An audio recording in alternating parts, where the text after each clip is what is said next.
Despite her reluctance, she is forced into a wedding ceremony with a mad werewolf. The ceremony takes place outdoors, and she is dressed in a red wedding gown. Welcome to the Alpha's Love channel. If you enjoy this story, don't forget to subscribe and give it a thumbs up. 42. Gracie. The moon was late. I had heard Eric whispering to somebody furiously about it that morning. There was supposed to be an almost full moon yesterday night, with the completely full one tonight, but there wasn't. That was enough to kickstart my escape plan. I was kidnapped on Christmas Day, which was a full moon, which meant today was the 25th and tomorrow the 26th. My birthday. And I'd be damned if I spent my 18th birthday in this place. Liz, the girl I'd met in the kitchens the other day, had absolutely refused to help me because it would put her in too much trouble. However, she had whispered a pretty useful tips, as she served my food a few nights ago. And that's what I was banking on.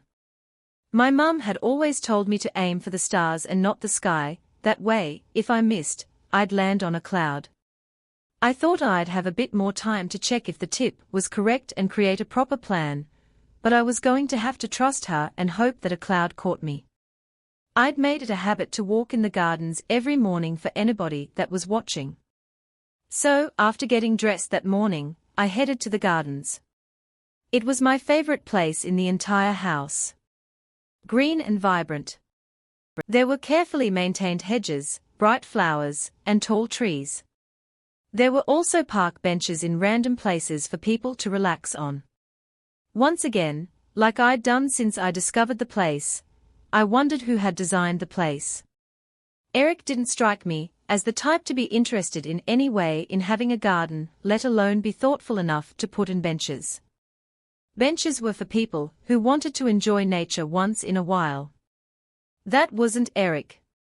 Usually I chose a bench close to the house so that anybody watching would see me clearly, but today, I wandered.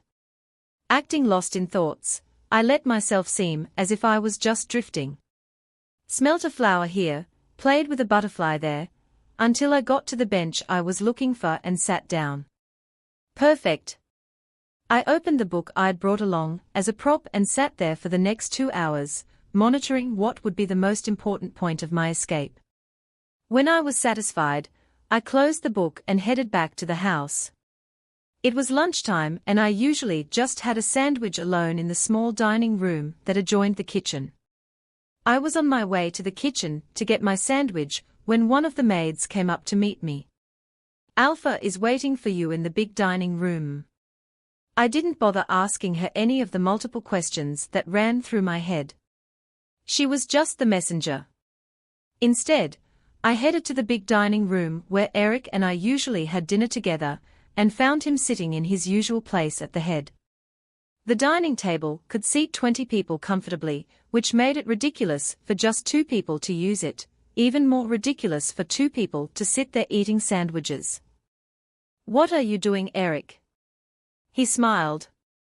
Eric's smile scared me when they were directed at me. His mouth was wide and his eyes cold. The smile of a predator. "Having lunch with you. What does it seem like? We don't have lunch together." His smile dropped. "Well, we're staring today." "Sit down." I complied. If I wanted my plan to go well, I needed him to lower his guard. Which meant no defying him. "Come here," he said after I sat down at my usual seat on the other end of the table. He pointed to the seat on his left. Once again, being obedient, I moved there. He smiled again as I took the seat, reaching out to cup my face and run his thumb over my cheek. "This is your seat now. After all, we are to be mated tomorrow. There's no use delaying formalities." The door to the dining room opened and the food was brought in. Eric dropped his hand. I forced myself to act natural, hoping he wouldn't notice the slight tremble of my hand as I picked up my sandwich. The mating ceremony was tomorrow. I wonder if he knew it was my birthday. That meant my escape had to go well, otherwise I didn't want to think of otherwise. It had to go well. Eric talked some more about the ceremony, as we ate, and I smiled and nodded through it. As he stood up to leave after he finished his food, he said to me, "I have to say, I'm surprised you took the news of the ceremony so well. All it took was a month for you to get used to the idea." I smiled the mechanical smile again. "You're very persuasive." He seemed happy with that and he left. After lunch, I usually took a nap. So, I went up to the room. For whoever was watching. I sat on the bed and looked at the wall. I wondered what Gray was doing. I wondered if he was still looking for me or if he'd given up. For the first time in a long time, I wondered what my parents were doing. If they knew I was missing. Of course they didn't. I wondered if they missed me. Of course they didn't. It was time. I, of course, hadn't brought anything with me when I came here, and I thanked God for that. I'd discovered a flight of stairs leading to the outer part of Eric's room. They were narrow and old, obviously service stairs. They hadn't been used in a while as the door that hid them was locked. The door was surprisingly easy to pick, as I'd discovered 3 days ago. I went to that door now and slipped through it and down the stairs, coming out on the floor below Eric's floor. Whoever was watching would still be up there. From that floor, I took the elevator down. I avoided everybody, and by the time I got to the gardens, my heart was racing. I looked back, nobody was following me. I followed the same path I had that morning, this time not stopping to smell the flowers, and not stopping at the bench. I continued past the bench towards the point I had spent 2 hours watching that morning. Still, there was nobody behind me. My heart was practically in my mouth at this point. Then I got to my destination. The tip Liz had given me. Eric's land was surrounded by a 15-foot stone wall all around. With one tiny exception. The land wasn't even. Erosion had carried away most of the sand on this side of the land before the fence was built. So following the slope, the fence got lower and lower until one point where 15 feet became 9. And I was standing at that point right then. Liz had told me the guards didn't man this side of the grounds because it was often muddy, and they didn't like that, which I had spent 2 hours confirming that morning. It was still pretty darn high, but it was the best chance I got. The tree Liz had described was also there. It wasn't very close to the fence, and the branches started very far up from the ground. Good thing I had spent the better part of the last few months climbing a tree to escape from my room. Clutching the piece of paper that could probably save my life tightly in my hand, I began my climb. I normally came out of my room exactly 5 minutes from then. If whoever was watching didn't see me then, I would have about a minute or two before they checked my room. I finally reached the first branch and climbed into it. The branch I was heading to was 2 steps above it. That branch was long, stopping just before the edge of the top of the fence. Even though the sun wasn't high anymore, sweat was dripping down my face. 3 minutes more. I climbed. And then I reached the branch. It wasn't very thick, but I wasn't very big either. I bounced a bit on it. Not hearing a crack, I started to crawl my way across it, avoiding looking at the ground far below me. 1 minute. Halfway across the branch, I heard a snap. The branch was giving away. Desperate now, I hurried to the end of the branch and got onto the top of the fence. It was a long way down on the other side, and there was no tree to help me. I heard a loud roar from the house. My absence had been discovered. I swung onto the other side of the fence and out of sight from anybody in the house. The slope of the land meant I had a farther climb down than I did up. I was thankful for the fact that it was a stone wall. The wall had been made bumpy to make it harder to navigate, but it was exactly those bumps that helped me. Still clutching the paper, I climbed down as fast as I could, slipping twice. By the time I ground, about 2 or 3 minutes had passed since I heard the roar. They were werewolves who didn't have to climb a wall.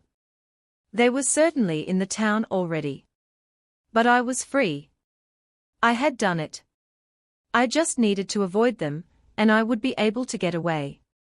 There were a few trees where I had landed, and bursting out of the trees led me to a small house. Liz had warned me to avoid that house though. So still using the trees as a cover, I went round the house and into the town. Blending in was important at this point. But that was difficult. I had sweat running down my face and scratches on my legs from the tree. But I tried. I was right. The werewolves had gotten to town. I could hear their loud voices somewhere behind me, as I blended into the crowd of people hurrying into their homes. That's her. The blonde up ahead. My heart stopped and I froze momentarily. Then I started running. My damn hair. I should have covered it. I took a corner and went out of sight of the men, but they were still close behind. Not looking where I was going, I hit somebody. It was an old woman, her grey hair curled on her head. I pushed the paper I had been clutching into her hands, on it, Gray's number. Please tell him the name of this town. My name is Tamara Grace. The woman stared blankly at me as the men came round the corner. I kept staring at her, pleading with my tear-filled eyes as the men reached me. The now familiar chloroform-drenched cloth clamped around my nose as the woman still stared. Run! Run! I tried to communicate to her. But she didn't. As I fell unconscious, I thought. A cloud hadn't caught me. I was hurtling towards earth. And when I hit, it was going to be hard. 43, Gracie. I woke up back in the dungeons. I was in a room though, not a cell like the last time. Another thing that was different was the man sitting on the chair in front of me. It took a few blinks for the blurriness to ease out of my eyes and for them to focus. It was Eric. He looked tired. His hair was rough, his eyes red water-shot with bags under them. His suit jacket was on the back of the chair he was seated on. His eyes were on me as I sat up gently, trying not to aggravate the ache that was building up in my head. You tried to run. His voice was raspy. I wasn't sure if that was a question or a statement, so I just stared at him. Why? I was surprised.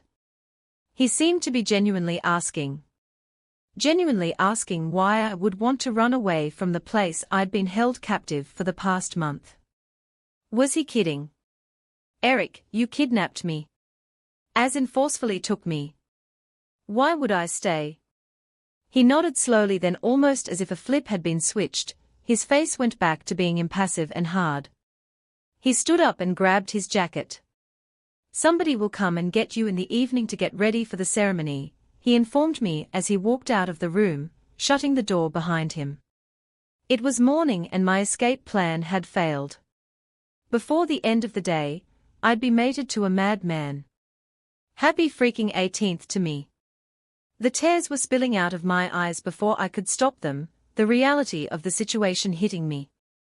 This really was it. This was the end. Gray had failed to rescue me, and I had failed to rescue myself. I really hoped that old lady had somehow been able to call Gray. That comforted me a bit.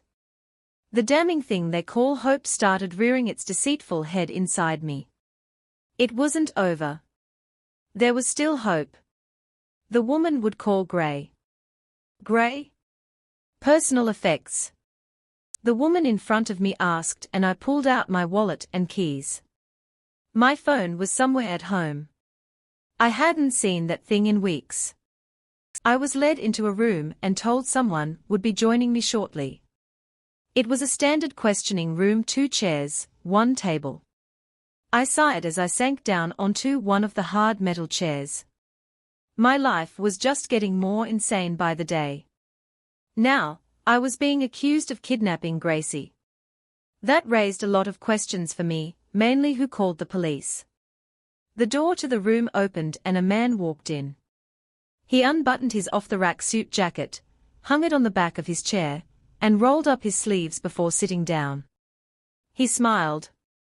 It was an I never skipped a night of wearing my retainer smile. Even and white. Mr. Brewer. Gray? Grayson. Can I call you Grayson? Just Gray. His smile didn't dim even a little. I'll call you Grayson. I'm Detective Owens. Okay. He opened the file he'd brought with him, and made a show of reading through it even though I could bet he had every line memorized before he even walked into the room. You're in a bit of a sticky situation, Grayson. Kidnapping isn't a small crime.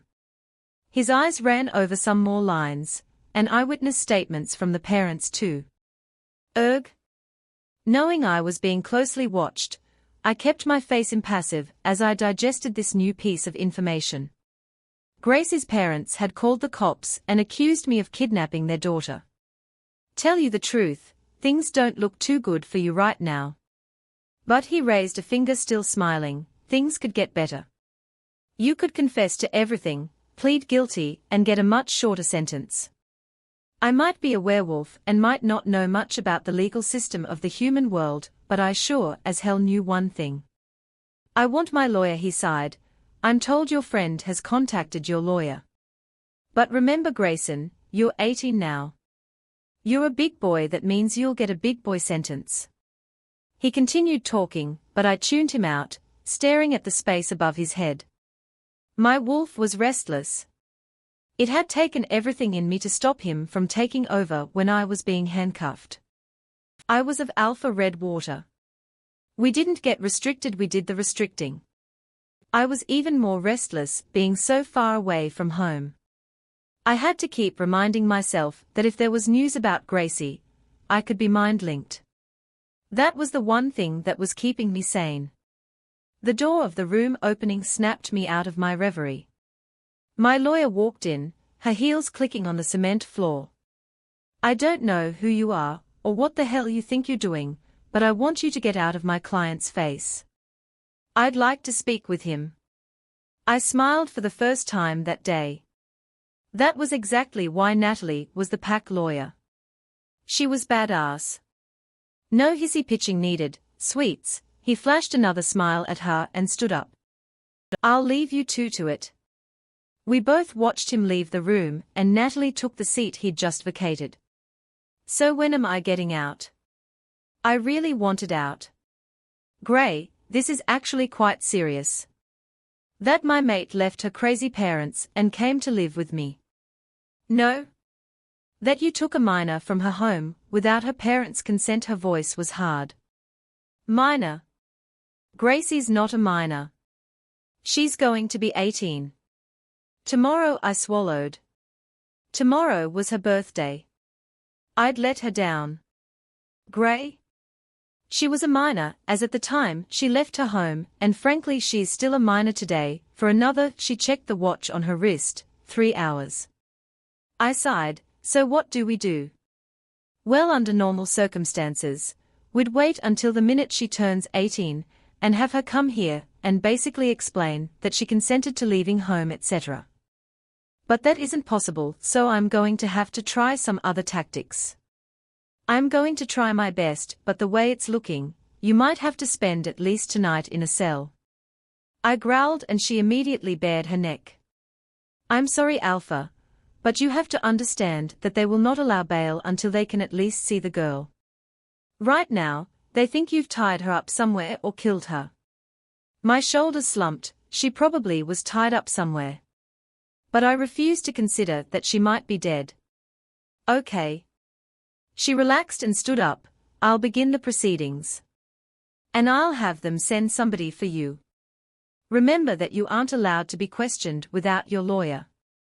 And then I was alone again, running over everything that had happened in the space of a month. It was crazy that this was my reality. Mind links were coming to me from different members of the pack, but I ignored them.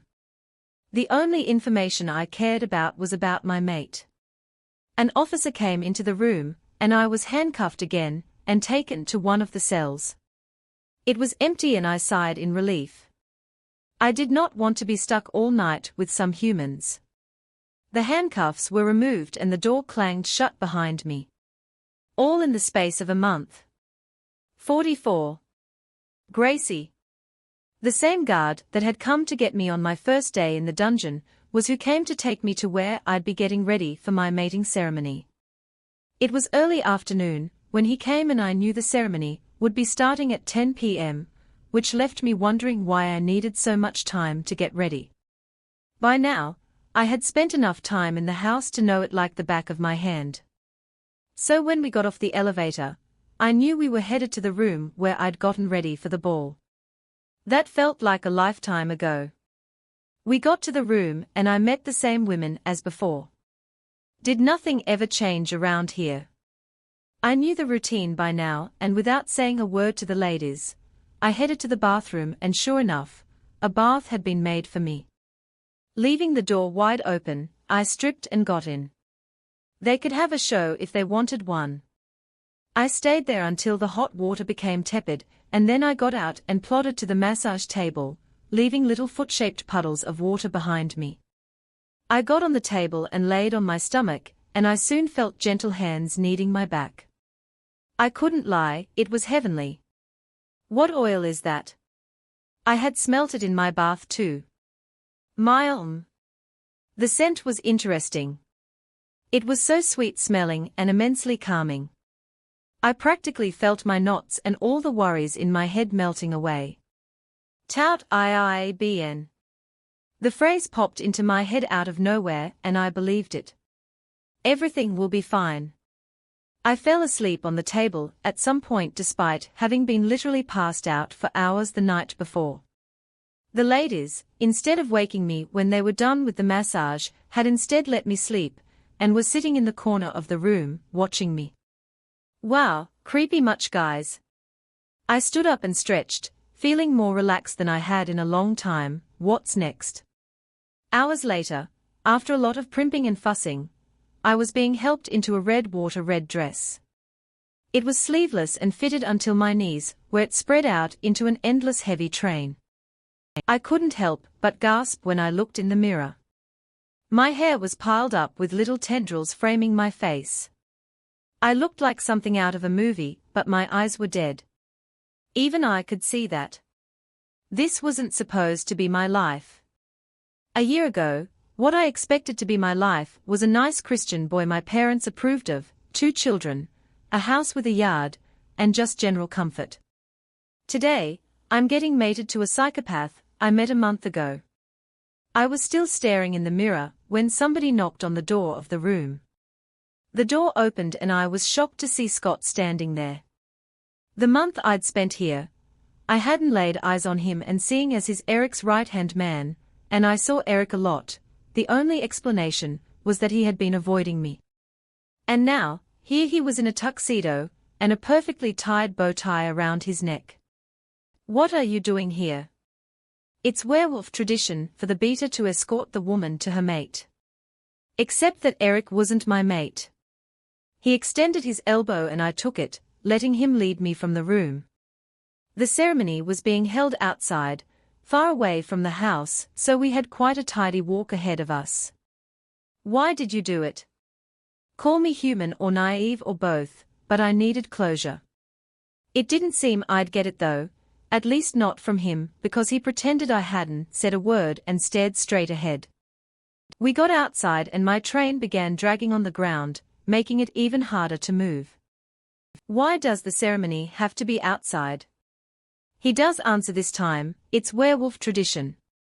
Okay, why am I wearing red? Doesn't a bride wear white?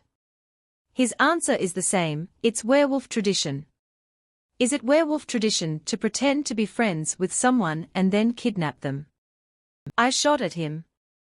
He flinched but otherwise didn't react to what I said. We say nothing after that, walking in silence, and I can't help but feel like a death row inmate being walked to the execution room. We get to where the ceremony is taking place. Little golden lamps light up the small gathering. There are 2 rows of 4 seats each on both sides of the aisle. There are rose petals strewn around and a rose in the breast pocket of Eric's suit. Eric was at the end of the aisle, conversing with an ancient man, who looked as if he might topple over and die at any moment. I would say Eric didn't know I was here since he hadn't glanced at me at all, but I knew I was surrounded by people who were born with a heightened sense of smell. It was a quiet night and the moon was high and full, acting as the main source of light for the event. The seats were filled with people I didn't know, and I wondered if they knew the facts of the situation. If they had willingly come to the mating ceremony of somebody who was unwillingly being mated. I could feel the knots that had disappeared from the massage returning. But the panicky feeling that usually accompanied any thoughts of getting mated to Eric was absent. I had accepted my fate. Suddenly, the conversation between Eric and the ancient man ended and all the people in the gathering looked at the moon and howled except Scott. "It's time," he said instead. I took his elbow again, and we started down the short aisle. I didn't know where to look. I didn't want to look at the man keeping me captive, Eric. I didn't want to look at the man who betrayed me, Scott, and I certainly didn't want to look at any of the guests, none of whom I knew. So, I settled for staring at the ground. Halfway down the aisle, Scott stopped and stiffened, dropping his elbow and grabbing my upper arm instead. Up ahead, Eric shifted into his wolf form and I screamed. Around us, forms started appearing out of the dark. Wolf forms. My heart rate increased as I glanced from one wolf to the other. Could it be? But I couldn't find him anywhere. Scott had, at this point, moved behind me and had his arm around my neck. Then something knocked us forward and then Scott's hold was loosened and I heard a thump behind me. Chaos broke out. The few guests that had been present started running. Meanwhile, Eric's men were running from the house towards us, obviously having been alerted to the trouble. I turned around and Scott was crumpled on the ground, a huge chunk of his neck ripped out. The bile that was rising in my throat was pushed down when I saw who was beside him. My heart burst with joy as I stared into my mate's furry face. Gray? I launched myself at him, wrapping my arms around him and burying my face in his fur.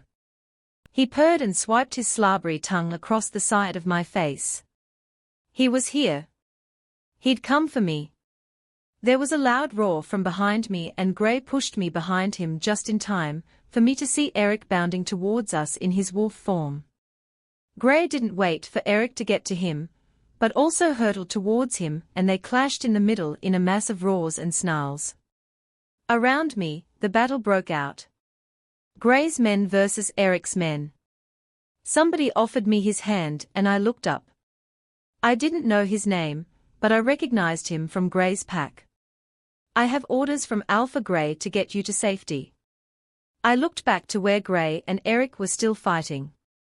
I couldn't just leave him. As if reading my mind, the guy in front of me said, "He'll be fine.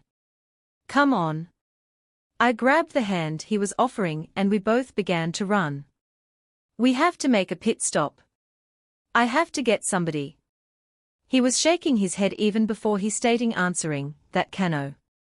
We reached the house. Come on. All the dangerous people are out there fighting. I just need to get somebody. I couldn't leave Liz. She'd helped me so much. I could see him weakening. I'll be fast, okay, let's go. But we have to hurry. I headed to the kitchen, him behind me. But when we got to the kitchen doors, he went in front of me to make sure the room was clear. But as soon as he stepped into the kitchen, his body dropped. "No, please, looking for someone." 45. Eric stood in front of me in all his without clothes glory covered in red water. I turned around to run. "Your friend Liz, was it?" I stilled. "No. She died so easily," he continued. Tears filled my eyes. "You monster." He frowned, all taunting disappearing from his face. "Don't call me a monster. She tried to help you get away from me. She didn't understand that you were mine. She had to go. I'm not yours." I screamed, my face covered in tears now. "What's your big idea? Force me to mate with you and then keep me captive for the rest of my life?" I am not some property to be owned. I am not yours. He smirked, we'll see about that. And then he wasn't there anymore. Gray came running up behind me at that point, in human form. Gracie, are you okay? Gray? Was all I got out before everything went dark. Gray? I looked down at Gracie's sleeping body in my bed, hardly believing she was real, that this wasn't just another hallucination. She was really in my bed. Not dead. Not kidnapped. Gray, we have to talk. Mason walked into the room. Not now, we don't have a lot of time left. We need to come up with a plan, otherwise you're going to end up in prison for much longer. He was right. After all, I was a fugitive now. I had broken out of jail to rescue my mate. And I had no regrets. Okay, let's go. I reluctantly let go of Gracie's hand that I'd been gripping, and followed him out of the room into my office where Ryan was waiting for me. Gray, what's your plan? Is the first thing out of his mouth. I shrug, I don't have one. You don't have one? He's incredulous. Gray, there are wanted posters for you all over town offering a reward for whoever turns you in, and you don't have a plan. Nobody knows where I live, only pack members do, and none of them would think about turning their alpha in. You don't know that he was right. I didn't know that. While normally, I would have full confidence in my pack members, we had recently discovered we had a traitor in our pack. We needed a plan. Okay, do you guys have any ideas? They exchanged a look. What? Mason sighed, gee. The only way to get yourself out of this is if Tamara Grace could go there and prove that you didn't kidnap her. Okay. So, when Gracie wakes up, I'll explain what happened to her, and we can go to the station. That's the thing. The doctor spoke to us instead, because he was afraid of what your reaction would be. He said there are a lot of drugs in her system, and because of that, as well as all the stress she'd had to go through for the past few weeks, he's not sure when she'll wake up. My brain was behind in comprehension, and it took a few seconds after her stopped talking for me to process what he had said. What? What does that mean? Gracie is in a coma. No, he shook his head, she's just sleeping. But her tiredness is deep-rooted, the literal definition of exhausted to her bones, she just needs rest. Just that when she'll be awake cannot be determined. We are hoping it's sooner than later. Good thing I chose sooner. The voice came from the doorway. We all turned in shock to face her. She smiled, hello, boys. Ryan and Mason rushed to hug her, but I held back, smiling so hard I thought my cheeks might crack. When she was done greeting them, she came to meet me. Now, I hear you are in a lot of trouble. Gracie came to the station with me and cleared my name. I had to pay a small fine for destroying the state's property when I broke out, but apart from that, I was free to go. We met Gracie's parents outside the station, where they once again expressed their displeasure at Gracie and I being together, and warned her that she would regret it. But that was 3 weeks ago. The last 3 weeks and been perfect. Everything was as it should be. Gracie and I had spent every literal minute together. Until this morning when we received a message from Eric. It was quite simple, prepare for war. I will take back what's mine. It wasn't unexpected really, we had been expecting something of the sort. What was surprising, however, was that he was kind enough to warn us. What was even more surprising was when Gracie turned to me after reading the note and said, I want to fight. What? Gray, I know you're going to say no, hell no. Yes, but Gray, I can do it. I'm not going to be sitting down by the sidelines like some damsel in distress while you fight what might be the biggest battle of your life. I ran my hand over my face, hardly believing what I was hearing. Baby, you're Luna. You won't be doing nothing. Children and other members of the pack, who cannot fight, will need somebody watching over them while we fight. Gray, this man took me and held me. Alf, one of my men, walked into the room, but stopped when he was Gracie. I'm sorry. I'll wait. She waited for him to leave the room before continuing. That man took me and held me captive for weeks. Please, I sighed and told my first lie to my mate. I'll think about it, okay? She smiled. That's all I'm asking for. I have a meeting right now. I'll see you later, okay? I kissed her forehead and walked out of the room. Alpha, we are waiting your orders. The man, who had walked in earlier, fell into step with me. Well then, let's get to work. 46, Grey. The wait after the note was anticlimactic. It had been 3 weeks and there had been no attack. We had been training relentlessly, of course. We had men yards outside our borders on all sides ready to alert us. We were prepared. Any day now. 2 days post-war. Tamara Grace, we need you to tell us what you remember, the man repeated, his voice getting firmer, but not raising his tone one bit. I understood he had to be frustrated. I would be too. He had been asking me the same question for a while now. I could hear him. I think I could even understand him. But the link between that and actually forming an answer seemed to be broken. Tamara Grace, it's important. The more time we lose, he was right. Trouble was, I didn't want to remember. I didn't want those memories back in my head. I remember the beginning back to present fire. That was my first thought when I woke up. Except I realized that I hadn't woken up by myself. Grey had shaken me awake and now had a tight grip on my arm and was pulling me out of bed. You need to get to the safe house now. Shit. They are here. They are attacking. Yes, Gracie. We need to go now. He was shoving my feet into shoes and pulling me towards the door. Grey, I want to fight. I told you. He ignored me. I ground my feet into the ground. Grey. I'm not going to the safe house and waiting like a damsel in distress for the fight to be over. I want to fight. I want to help you. He whirled around, his eyes blazing. We do not have time for whatever this shit is, Tamara Grace. A lot of havoc is about to be wreaked. Get to the fucking safe house now. Grey never called me by my full name. Grey never swore at me.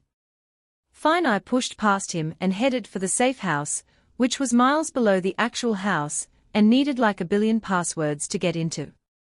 Passwords that were guarded so well that even I didn't know them. I got to the elevator, where some other women and children of the pack were also waiting to get on.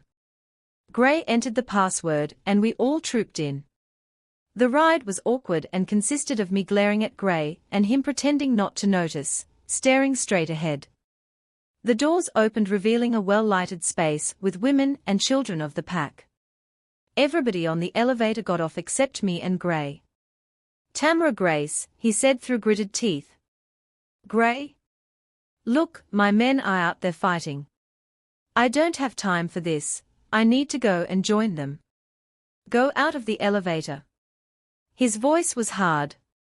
Grey, please. I don't think I can just sit here and do nothing while you're involuntarily. Tears sprang to my eyes.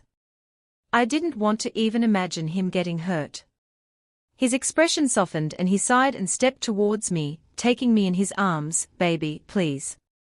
I won't be able to focus if you're out there, and I need to focus. I need to know you're safe down here so that I can protect my pack properly. Please. He was right. I knew he was right. Okay. I nodded. Please be safe, Grey.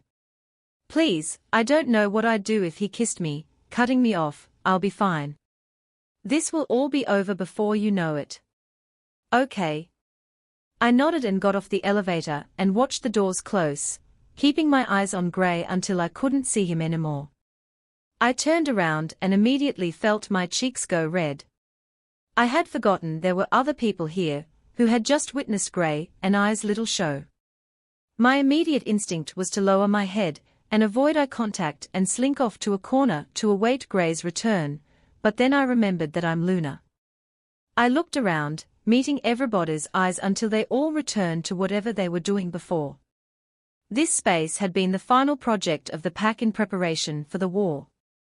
It was below the pack house basement, which is where the elevator would take you if you didn't have the password, and was everything-proof. They had specifically worked on coating the walls with something that would block even the most powerful werewolf nose from catching even a whiff of us. Then food had been brought down enough to last a few weeks. Gray promised me that was just a precaution. Chairs, a few mattresses, even a TV had also been brought down. We were to be as comfortable as possible while we waited for our brave strong men to come back from war. The thought made me roll my eyes. Some children were gathered in front of the TV now, a cartoon having been put on to distract them. Some women were sobbing quietly, some were having conversations with their friends, and some were just sitting quietly, staring into space. I decided to join the latter, choosing an armchair in the corner and staring into space. 2 days post-war. A white coat dashing past the open kitchen door caught my attention, making me pause my storytelling. The pack doctor. I ran after him. Doctor, doctor. Please talk to me, what's the situation now? Without breaking his stride, he gave me the same reply I'd been hearing from everybody for the past 2 days: we are still working on it, Luna. Please be calm. I grabbed his arm, forcing him to stop. Calm. Calm.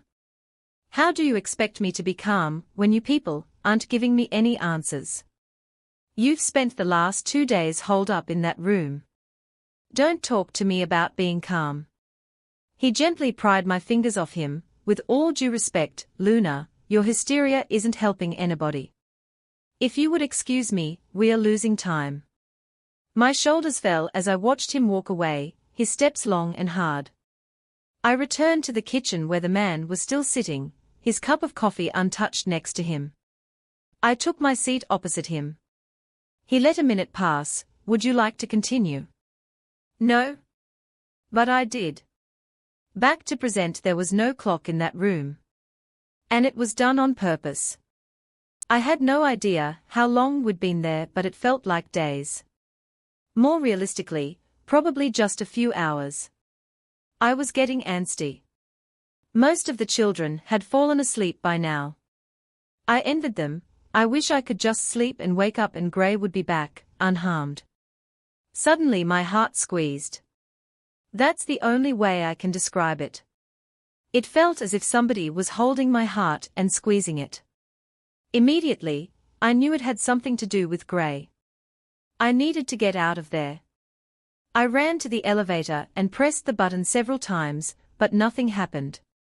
Then I noticed the keypad above the buttons. Shit! Luna. What are you doing? One of the women, Annabelle, had gotten up and was now standing behind me. I need to get out of here, Luna, it's not safe for her. Yeah, I blocked her out. I needed to figure out what the password was. It was my mate who said it. I ought to be able to figure it out. When we were getting on earlier, I'd seen him enter the last digits, which were 01. Annabelle was saying something, but I wasn't listening. 01, 01, 01. I slowly typed in 2601 and held my breath. I didn't know what would happen if a wrong code was entered. The pad beeped and the doors slid open. My heart fluttered. He used my birthday. I needed to find Gray. I rushed in, pressing the button for going up. Annabelle was still saying something as the doors slid shut. I needed to find Gray. 47, Gracie. 2 days post-war. You haven't touched your coffee. It'll be cold now. Do you want me to get you a new cup? I asked the man. He placed a hand over the cup. That's quite all right. Please continue the story. Nonsense. I got up and took his cup. It's no bother. I took my time pouring the almost tepid liquid down the drain, and then refilling the cup from the coffee pot. He was still waiting patiently when I placed the cup in front of him. Would you like something to eat? I'm sure I can find some cookies or something. I headed for the cupboards. Miss? His tone was firm but calm. Please, sit down. I got back on my stool opposite him on at the island. Okay, back to present. The elevator door opening was like the portal to another world opening. I stepped out into noise and chaos that seemed to be coming from all around me. Surprisingly, I hadn't needed to enter another password all the way up. Turns out they work to keep people out, not in. I didn't know what direction to head in first. My first priority was finding Gray. It seemed like most of the fighting was still taking place outside, on the packhouse grounds. So, I went outside. It was horrifying. The sky was the light grey of dawn, but there was no sign of a rising sun. Men were snarling and squealing as the ground became greasy with gore. Some, still in their human forms, while the rest had shifted. Quite a few of the fighters seemed to be injured in one way or the other. I couldn't tell who was who in their wolf forms. As a result, I didn't know if the injured fighters were our pack wolves. Gray? I looked around, I couldn't spot his big wolf anywhere. I edged around the fight, going deeper and deeper into the war, my heart beating fast. When I did finally find Gray, I wished I hadn't. Gray? I heard myself screaming. That scream would probably be the one thing I would spend the rest of my life regretting. His entire fur was covered in red water, and he had whole chunks of flesh missing from his body. His left hind leg was twisted horribly, and he looked like he would collapse at any moment. Before him was Eric in wolf form. He was also covered in red water with flesh missing, but his legs seemed to be intact. When I screamed, Gray immediately looked at me, taking his eyes off his opponent. Eric wasn't one to let opportunities pass him by. He immediately leaped and latched his teeth onto Gray's exposed neck. It was a difficult position to free yourself from, even more difficult with a broken leg. Gray kept trying to extricate himself from the death grip, but it seemed that his efforts were only helping Eric latch on better. This couldn't be happening. I was watching my mate getting killed right in front of me.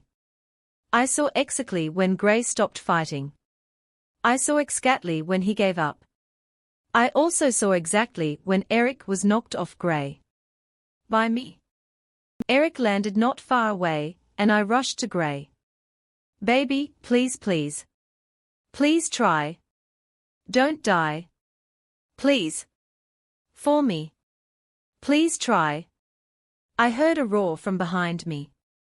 Eric was back. I turned around to face him, putting myself between him and Gray.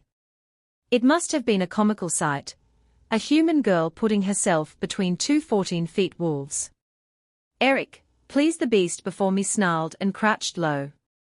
His snout to the ground, his rear raised high. An attacking stance. I took a step forward, putting one hand forward while the other went under my shirt. Eric snarled and jerked his head. Even I knew that meant I should get out of the way. Another step forward.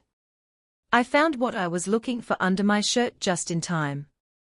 Eric leaped, going right over me for Gray, going for the kill. The silver of my dagger glinted in the light briefly before it sunk into the soft underbelly of the wolf. Eric howled as he fell to the ground, landing on top of Gray. I approached them cautiously. Eric rolled off of Gray, but he was still too weak to stand up, the silver coursing through his veins. In a minute or two, he would be dead. Ryan galloped to me, shifting to his human form as he reached me. Tamara Grace, are you okay? He inspected me for injuries. I'm fine. Please. Gray was lying on the ground. His eyes were closed and he wasn't moving. Ryan rushed to his side, he's still breathing but it's weak. We need a doctor immediately. I looked at the battlefield. The fighting had stopped, everybody watching the drama going on. Molten red water covered most of the area with dead bodies and ripped off body parts littering the ground. It was disgusting. Are you happy now? I screamed. Do you know how many people have died today? The field of wolves and men all stared at me. Shadowpack, your leader is dead and we still outnumber you. Surrender now and live or don't, and join him before the sun rises. A few wolves immediately started leaving. It's your choice. Others started reluctantly shifting back to their human forms and retreating. The pack doctor ran up to us, having apparently been mind-linked by Ryan. He knelt by Gray and examined him, his face growing whiter by the second. He's in a very critical situation, Luna. We need to move him. Okay, let's get to work. As the last of the shadow pack dispersed, I locked eyes with a very familiar face. She nodded slightly at me before disappearing into the crowd. 2 days post-war and that's it. They moved Gray into that room.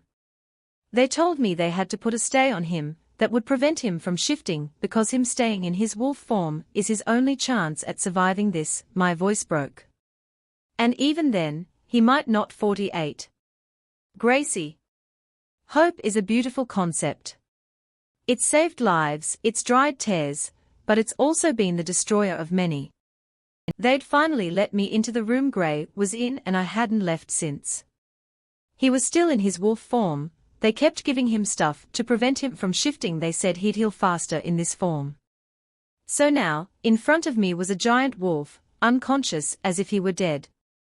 But he wasn't. I kept my eyes on his rising and falling belly to remind myself of that. And sometimes, his breathing got so shallow that I had to put a finger beneath his giant nose to make sure air was still escaping it. I spoke to him about the most random of things. I told him how I liked my shirt because it was cotton. I told him about my childhood. I told him about Jesus. I told him Bible stories. I told how much I missed him, how much I wished he would come back. I cleaned him every day right before the doctors came and changed his bandages. I gently ran a wet cloth over his thick, long fur. I washed in between his toes and between the pads of his feet. I washed his face and inside his ears. I did everything to distract myself, even for a few seconds, from the fact that my mate was dying. And then one day, while I was cleaning him and talking about how I was thinking of getting a haircut, he started jerking. They were small tremors at first until they got wilder, his legs kicking the air. Doctor! I screamed out the door and Dr. Johnson came running into the room with his team that had been treating Gray. What's happening? Somebody please tell me what's happening. They ignored me. He's trying to shift, Dr. Johnson said to his team, already injecting some fluids into Gray. What? Isn't it too soon? There was a lot of activity around Gray, and I was being jostled around. It is? This shift could kill him. My heart dropped to my stomach. I felt my face go white. Somebody get her out of here, the doctor ordered, and one of the younger doctors approached me and began gently guiding me to the door. I'm not going anywhere, miss. I am your Luna, and I said I'm not leaving. Get back to saving my mate. He immediately stepped back, baring his neck seemingly involuntarily, something I'd seen them do to Gray. I stayed in a corner of the room, out of their way while they worked. He's shifting, we can't stop it, Dr. Johnson suddenly announced. Step back everyone. Him and all members of his team stopped what they were doing and stepped back from Gray. The shift was quick and soon the boy I was so familiar with replaced the wolf I didn't know so well. Gray looked even worse in human form. He had black bruises decorating his body. He had also lost quite a bit of weight. All right, back to work everybody. The team moved forward again and started fiddling with Gray. Injecting some things, changing his bandages, twisting him this way and that while I waited with bated breath. After what seemed like forever, they finally stopped. Doctor? I was afraid to ask. Luckily he answered my unasked question. He survived, Luna. My lungs filled with air. Thank God. We just have to keep a close watch on him. If he survives the night, I can assure you that he'll be okay. I couldn't stop myself from throwing my arms around him. Thank you, Doctor. Thank you. You're welcome, Luna. I released him, realizing how uncomfortable I was making him. When they left, I sat down beside Gray, Mason and Ryan on either side of me. Please be okay. Gray? I want to go back, I whimpered for the millionth time. I'd decided that the man blocking the gate was either deaf or didn't understand English. I didn't know how long I'd been in this place for, but I knew it had been too long. Last thing I remember was lying on that field watching my mate trying to defend me from Eric. Then I had passed out and woken up here. Where was here? I didn't know. It was a large field covered in green grass, stretching as far as the eye can see. There are no mountains and the land is even and all you can see is green grass. I had woken up quite a distance from here. The man and the gate were just dots in the horizon. The only dots. So I'd dragged myself to them. It took what felt like days. But then it seemed like time didn't exist here. The sky never changed from the cloudless light blue it was. Night never came, there wasn't ever a sun. When I finally got to them, I was on the verge of collapsing. The man didn't acknowledge my presence in any way. But somehow I knew him and the gate were my way out of here. I begged him for hours. Then for the first time, I noticed I wasn't human. I was in my wolf form. How I hadn't noticed since, I didn't know. But I had 4 legs and was covered in fur. That was the problem. He couldn't understand a wolf. I needed to shift. I started trying to, but it seemed like something was knocking me back right when I was on the verge of actually changing form. It was frustrating. I tried and tried until it tired me out and I fell asleep. I woke up with renewed energy. And I put all of it towards shifting. The thing tried knocking me back again, but I fought it. And then it was done. I was human. I got to my feet and faced the man again. You have to let me out this time, he looked at me. Looked at me, not through me like he'd been doing all this while. But he didn't move. I need to go back. My mate is there, she's waiting for me. My mother, my pack, my friends. I need to go back. There's too much I have to do, to say. I was panicking. My chest seemed to be closing, my eyes were watering. Please. He stared at me for a while and then nodded once. Gracie. He's awake. 49. Gracie. Miracles. Not a lot of people believe in them. Most people try to come up with some sort of logical explanation for why something happened. There's always a reason, they say. But, believe it or not, sometimes there isn't a reason. Sometimes, things just happen. He's awake, Mason says, rushing forward. Sure enough, my mate's eyes were fluttering open. He would hate that I used fluttering. But point is, he blinked a few times and then his eyes were open and I found myself staring into my favorite pair of grey eyes. Eyes that I thought I'd never get to see again. Miracle. After Gray woke up, things moved fast. He immediately wanted to get back to leading his pack, but the doctors wanted him to rest a bit more. I was on their side because, even with how biased I am bound to be, Gray looked horrible. After a few days though, his wounds were almost completely healed and the doctors had no choice but to clear him for light work. The first thing on his agenda was to sort pack matters out in the aftermath of the war. Mortalities were counted and amounted to 43 people. These were bodies that they could find, some they couldn't. Lisa had died. I didn't think this would affect me seeing as I barely knew her, and despised even the little I knew, but she was still a human being. She was one of the first people they killed when they attacked, before people were moved to the bunker. Okay, that's sorted, Gray was saying, all that's left is the traitor. Traitor? Echoed Ryan. Yeah, remember those notes? The threats that were delivered right to our doorstep. And the invaders that just so happened to know their way around my land. The others nodded while I struggled to keep up. Yeah, well, we've been too busy trying to sort out this war business. We are finally done, so it's time to find out who decided their pack and Alpha were worth betraying. Mason got up, but the notes were scentless. What's your plan?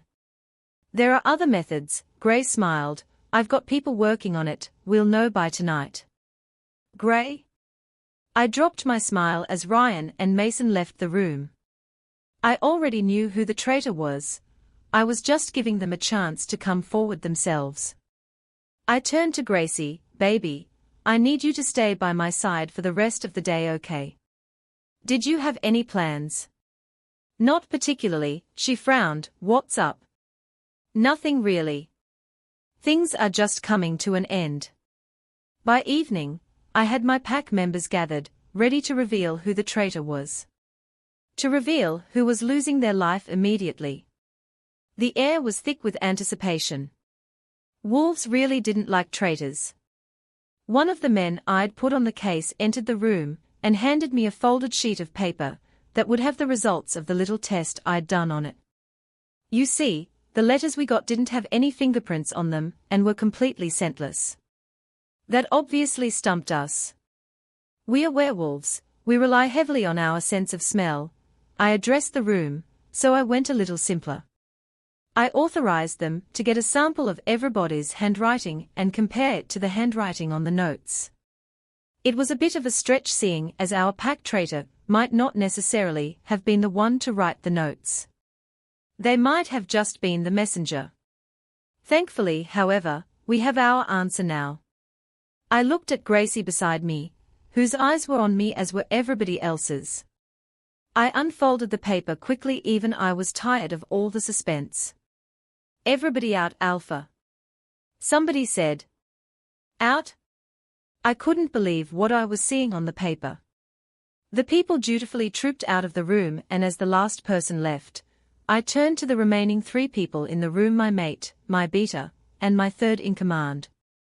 One of whose name was written on the sheet of paper I held in my hand. Why? That was the only question I had. He immediately made a run for the exits, and the guards I had stationed there captured him and dragged him back to me. What? Gray? Ryan looked just as confused as I felt. I looked back at the man the guards were still holding in front of me. Mason. Why would you do this? I screamed at him. Mason and I had been friends since before we could talk, before even Ryan. We had grown up together as best friends, brothers even. Ryan and Mason were the brothers my actual Redwater brother hadn't been. That's why this was so puzzling. Tell me it's a lie, Mason. Tell me it's just a coincidence that your handwriting is a perfect match with the one on the threat notes. Tell me that now, when you tried to run from the room, it was for another reason other than the fact that you'd been found out. Tell me. I'm sorry, he whispered, and my heart shattered. Mason, I didn't think it was fair. I didn't think it was fair for you to get to be Alpha and to get her. He glanced quickly at Gracie. After what happened to Anna. The ringing in my ears was loud. Anna. Anna was Mason's mate. He had found her very early and they were in love. Unfortunately, somebody else had his eyes on her. Harry was a new student and had developed an unhealthy obsession with Anna. He stalked her and took pictures of her without her consent, etc., etc. Then one day, while Anna and I were hanging out, he kidnapped her. Before we were able to find him, he had killed her. Mason, in his rage, killed Harry, but he was destroyed. He had lost his other half. He went on, she was with you, you could have saved her life if you'd kept a better eye on her. But I lose my mate, and then you find yours and are going ahead to lead the perfect life. Mason. It's not fucking fair. He screamed, his face wet with tears now. Anna didn't deserve that. You're right, Mace, Ryan spoke, Anna didn't deserve that. But neither did Tamara Grace. The punishment for treason was death. Unnegotiable, unchanging. But I couldn't do that to Mason. He had caused a lot of damage, but he did it from a place of hurt, of anger. He had stood by me through the toughest times. He was my brother. But I couldn't let this slide either. Mason, I'm sorry for what happened to Anna, I really am. You're right, she didn't deserve that. And you're probably right, that if I hadn't left her alone for the minute I did, she'd be alive right now. But you have to realize that unlike you, I didn't cause harm to your mate on purpose. I took a deep breath, steadying myself for my next words. I'm sorry but, I Grayson Brewer, interim alpha of the Red Water Moon Pack no. Hereby banish you, Mason. I strip you of your position as my third in command, you are officially no longer a member of this pack, and I name you a rogue. Mason was taken out by the guards. He didn't struggle. He looked back and nodded once at me before they led him out the doors. My eyes had watered. This wasn't how things were supposed to turn out. But things were getting back to normal, a new normal. Epilogue. Gracie. All things must come to an end at some point. Don't get me wrong, this isn't the end of my story. Just the end of the beginning. It's June and we're graduating.